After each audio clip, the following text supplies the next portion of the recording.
अस्सलामुअलैकुम वरहमतुल्लाहि वबरकातुहू।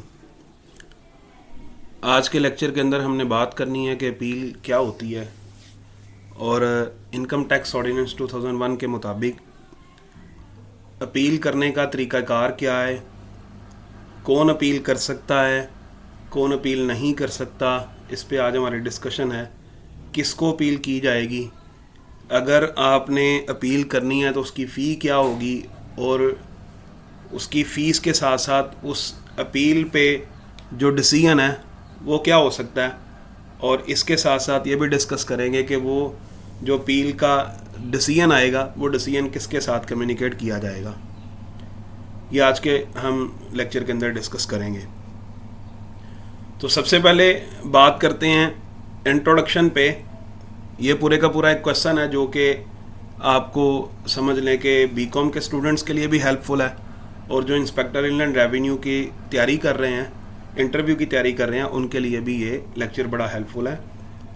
अपील को कौन सा सेक्शन डील करता है? सेक्शन 127 टू 129 ये सेक्शन जो है ये फर्स्ट अपील को डील करता है। तो ये सारे का सारा समझ लें कि इसका निचोड़ निकाल के दे दिया है सेक्शन 127 का और 129 का। सेक्शन 127 और 129 के ज़रिए जो है वो आप अपील कर सकते हैं कमिश्नर इनलैंड रेवेन्यू अपील को। तो आज हम इस पर डिस्कशन करने जा रहे हैं। इंट्रोडक्शन में कह रहा है sometime a tax payer is not satisfied with the order passed by the income tax authority.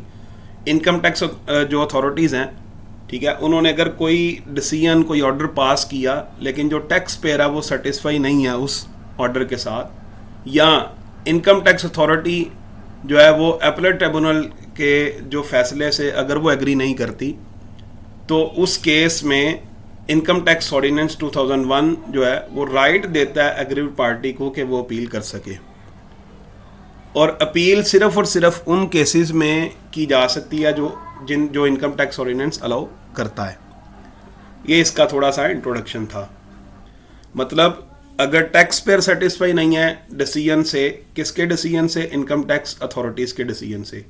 या इनकम टैक्स अथॉरिटी जो है अगर वो सेटिस्फाई नहीं है डिसीजन से, जो डिसीजन पास किया है अपीलेट ट्रिब्यूनल इनलैंड रेवेन्यू ने, तो उस सूरत में दोनों पार्टीज़ के पास जो है वो ये राइट है कि वो इनकम टैक्स ऑर्डिनेंस 2001 के ज़रिए जो है वो अपील दायर कर सकते हैं। अपील की डेफिनेशन क्या कह रहा है? कहता है appeal to the higher court for revision of lower court order. यानी लोअर कोर्ट ने जो ऑर्डर दिया है उस ऑर्डर की रिवीजन के लिए आप हायर कोर्ट में जब अप्लाई करते हैं तो हम उसको बोलते हैं, ये क्या है? ये अपील है।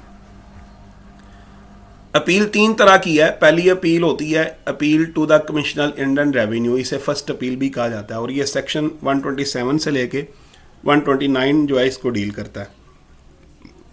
मेन फीचर इसके बना के दे दिए हैं।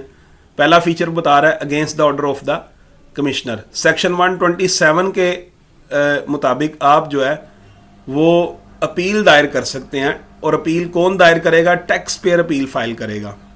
किसके ऑर्डर के अगेंस्ट फाइल करेगा? कमिश्नर के ऑर्डर के अगेंस्ट जो है वो ये अपील फाइल करेगा। सेकंड पे वो कह रहा है राइट ऑफ अपील। अपील का राइट किसको है? तो यहाँ पे जो फर्स्ट अपील का राइट होता है वो टैक्स पेयर को होता है। क्यों? क्योंकि जो ऑर्डर पास किया होता है वो कि इनकम टैक्स अथॉरिटीज़ ने पास किया होता है। यानी किसी इनकम टैक्स ऑर्डिनेंस 2001 के मुताबिक जो ऑफिसर अपॉइंट किए जाते हैं उन ऑफिसर्स ने जो है वो ये डिसीजन पास किया होता है। इस वजह से जो अपील का राइट है वो टैक्स पेयर को है, क्योंकि टैक्स पेयर के अगेंस्ट जो है वो मैटर जो है वो आया होता है। सेकंड पॉइंट है पेमेंट ऑफ टैक्स।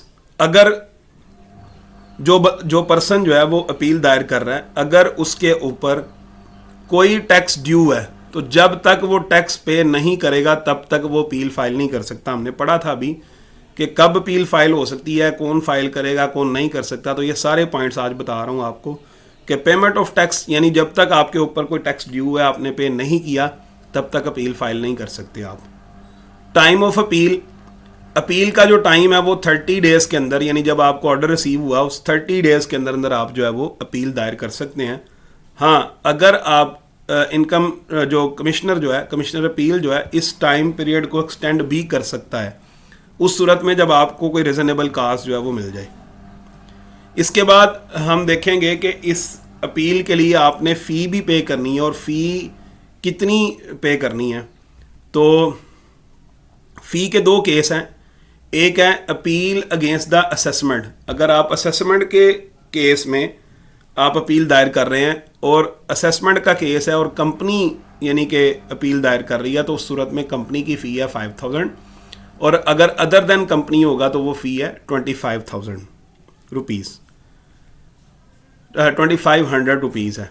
इसी तरह जो बी यानी एनी अदर केस, पहला केस हमने देखा कि असेसमेंट का केस है। सेकंड केस क्या है, कोई अदर केस हो सकता है और अदर केस में अगर कंपनी है तो कंपनी की फ़ी सेम है 5000 और अगर अदर देन कंपनी है तो उस सूरत में जो फ़ी है वो 1000 रुपीज़ है। यानी इंडिविजुअल हो सकता है या एसोसिएशन ऑफ पर्सन हो सकता है, यानी AOP हो सकती है। उस सूरत में जो अपील की फ़ी है वो 1000 है।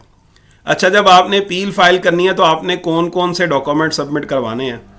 तो पहले तो आपने जो अपील फाइल करनी है वो प्रिस्क्राइब्ड फॉर्म में होनी चाहिए, स्पेसिफिक फॉर्म है जिसके ऊपर आपने अपील दायर करनी है। नंबर 2 पे कह रहा है copy of order pass by the commissioner. जो कमिश्नर ने ऑर्डर पास किया होगा आपको उसकी कॉपी अटैच करनी पड़ेगी।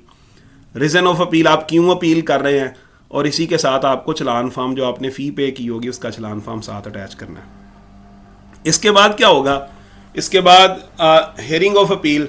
जो कमिश्नर अपील होगा वो एक डेट फिक्स करेगा और उस डेट फिक्स करने के बाद नोटिस सेंड करेगा, टैक्स पेयर को भी सेंड करेगा और कमिश्नर को भी, जो रेलिवेंट कमिश्नर होगा उसको भी नोटिस सेंड किया जाएगा। जब ये नोटिस सेंड हो जाएंगे उसके बाद उस पर डिसीजन देना है और डिसीजन जो है वो सेक्शन 129 के तहत दिया जाता है। 127 के तहत आप जो अपील दायर कर सकते हैं फर्स्ट अपील, और 128 सेक्शन के अंदर उसका प्रोसीजर लिखा हुआ है, जो भी सारा प्रोसीजर पढ़ के आएंगे, कितने देर में अपील फाइल करनी है, किसको राइट है अपील फाइल करने का, कितनी फ़ी सबमिट होनी है, वो सारा प्रोसीजर बताया हुआ है 128 के अंदर। इसी तरह जो डिसीजन होगा वो डिसीजन जो है in case of order of assessment, अगर असेसमेंट का केस है तो उस सूरत में कमिश्नर जो है उस ऑर्डर को कंफर्म कर सकता है जो कमिश्नर ने पास किया होगा, या उसको मॉडिफाई कर सकता है, उस असेसमेंट ऑर्डर को मॉडिफाई कर सकता है।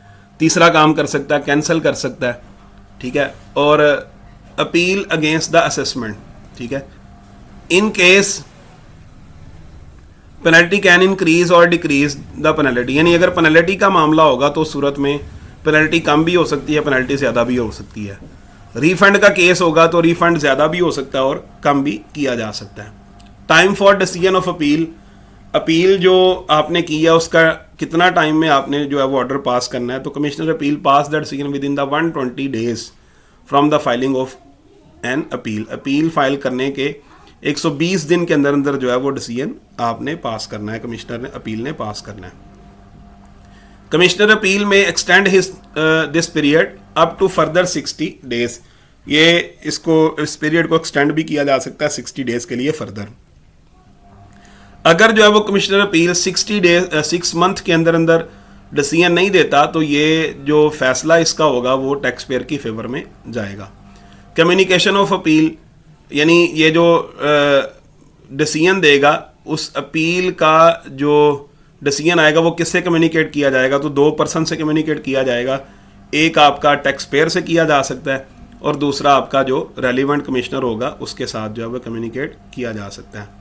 तो इसी तरह से इंशाल्लाह हम जो है वो नेक्स्ट लेक्चर के अंदर अपीलेट ट्रिब्यूनल में किस तरह से जो है वो अपील दायर की जाती है और इसी तरह से हम बात करेंगे।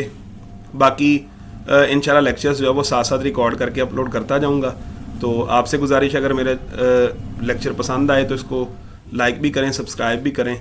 बहुत शुक्रिया, अल्लाह हाफिज़।